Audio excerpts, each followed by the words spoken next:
Hello there, Adam Bazalgette here, founder of Scratch Golf Academy. Today, learn to putt with confidence, make more putts. The one drill I think that every golfer, especially beginner, could use.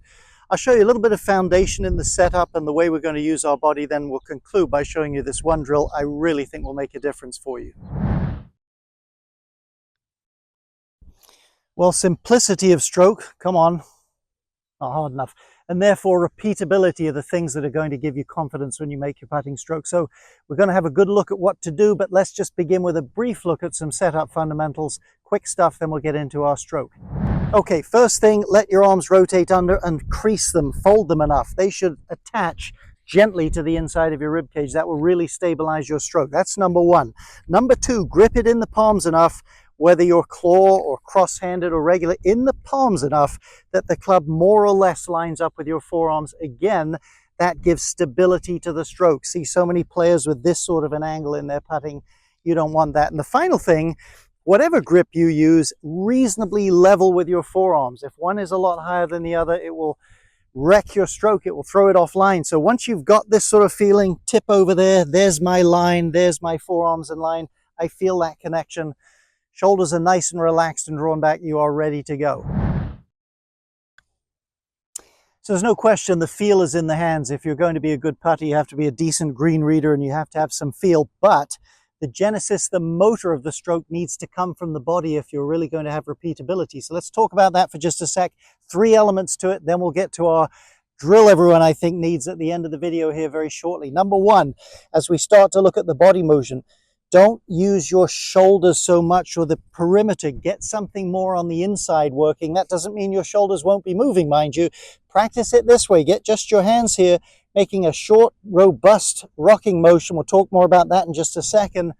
See where you feel it. I tend to feel it through the abs a little more. I'm not deliberately moving them. I just sense some engagement. A lot of people, it's more up the back muscles. Something on the interior will be better than something out at the exterior. Okay, let's have a look from down the line. Let's see how we do. Misjudged the break just a little bit there. Okay, number two, when you're working on this pivot motion we just talked about, it needs to have more this feature to it, less turning. That gets your spine unstable, moves the club off the arc. So get a little triangle with your forearms like so, no club, and just practice the sort of body motion that would keep your forearms, at least on a smaller stroke, pretty level or parallel to the target line. None of this back and forth stuff. That club will rotate on a longer putt, but it would be fairly minimal. Let's see if we do any better this time. Slightly better.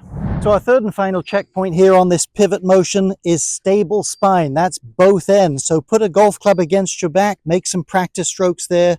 There should be little, if any, movement in that club. You start moving around, you'll feel it with that club on there. It'll slip off. The other thing, and the shadow is perfect for this, is checking the top of your spine. Watch my head as I make my strokes. Hey, on a long stroke, it might move a fraction, but nice and steady. You've really dialed it in when you keep both ends of the spine there. So here's the drill. It's one I got from a mentor of mine, Fred Shoemaker, many, many years ago. He would have, once we've worked on these things, he would have students line up. I watched this many times, and he'd put some sort of barrier there, not a barrier, but some reference there, giving them something like a 6-inch putt.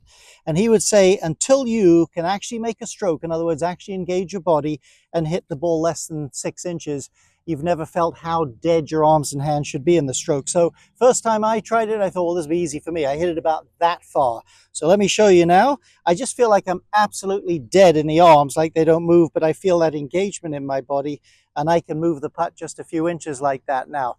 Once you've gotten, again, we're not just pecking at the ball. We have to engage and make what feels like a stroke here on a small scale to do this. Now, once you've felt that a few times, let me try it once more. I really felt some engagement here, hit it maybe 7, 8 inches.